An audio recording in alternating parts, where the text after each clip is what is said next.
Fusi nuklir adalah penggabungan dua atau lebih atom, namun tidak dimulai dengan sembarang atom, melainkan dimulai dengan atom hidrogen. Dan iya, atom hidrogen cuma punya satu proton dan elektron tanpa neutron.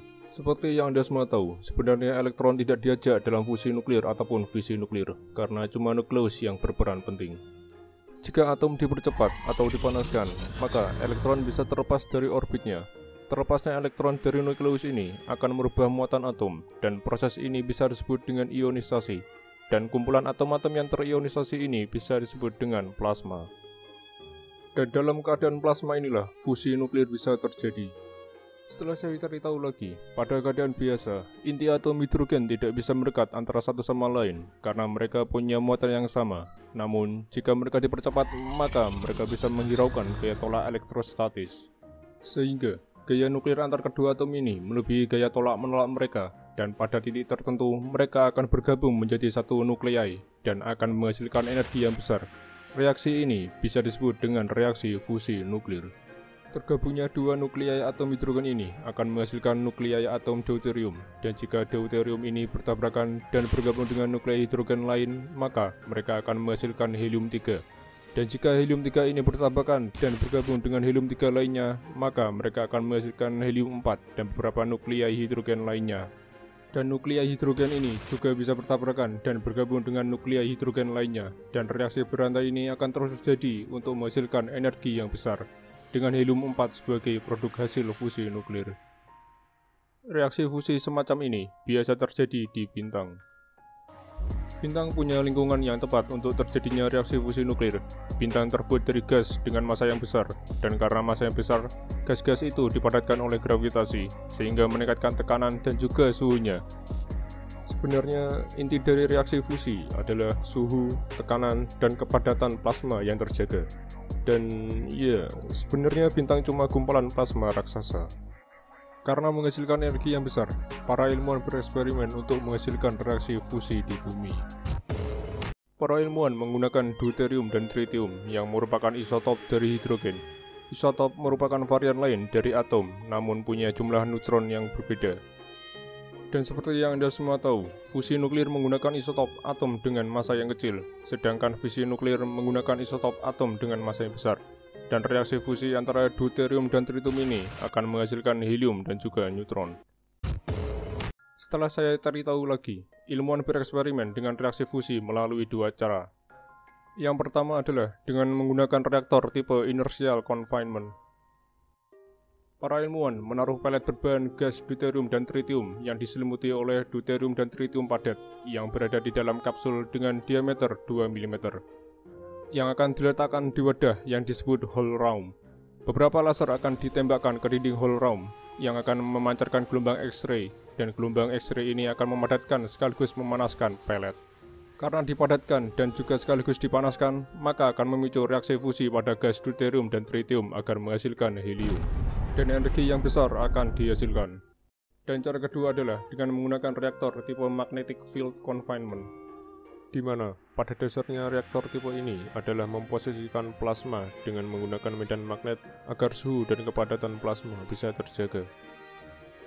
Desain lumrah reaktor ini menggunakan magnet berbentuk huruf D yang merupakan kumparan dari kabel superkonduktor berbahan niobium timah ataupun niobium titanium yang disebut dengan magnet toroid. Jika kumparan ini dialiri listrik, maka dia akan menghasilkan medan magnet.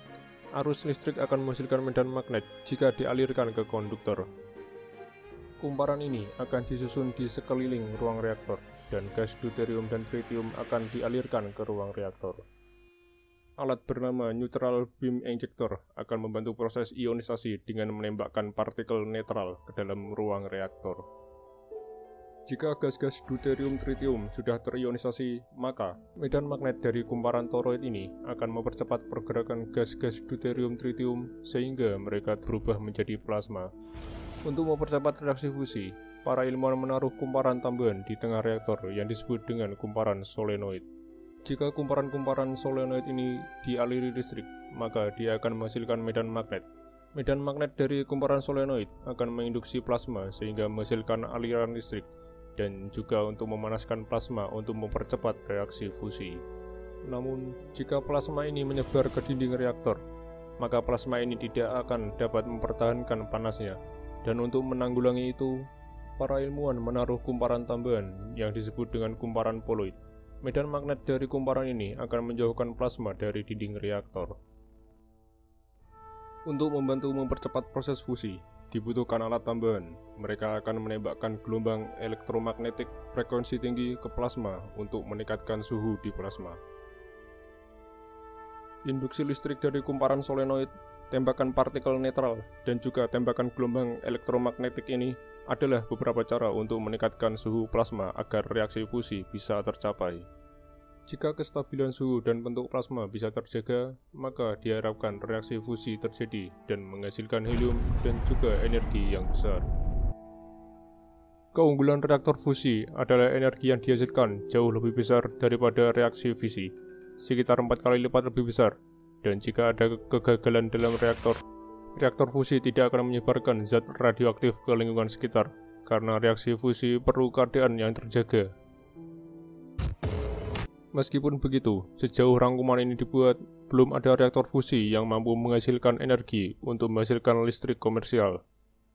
Eksperimen-eksperimen yang dilakukan oleh ilmuwan berfokus untuk meningkatkan output energi yang lebih besar dibandingkan input energi yang dibutuhkan, dan juga untuk menjaga kestabilan plasma untuk waktu yang lama.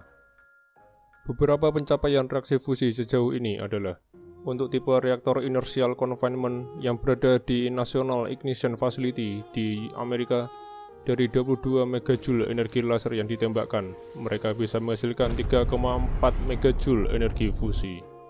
Dan untuk tipe reaktor magnetic confinement milik Joint European Torus yang berada di Inggris, mereka dapat menghasilkan 59 MJ energi fusi selama durasi 5 detik atau setara dengan 11 MW per detik. Pencapaian-pencapaian itu merupakan langkah agar kemampuan bintang benar-benar bisa kita rasakan di bumi. Dan ya, karena video ini cuma rangkuman, kalau saya ada salahnya tolong dibenerin di kolom komentar gitu kan.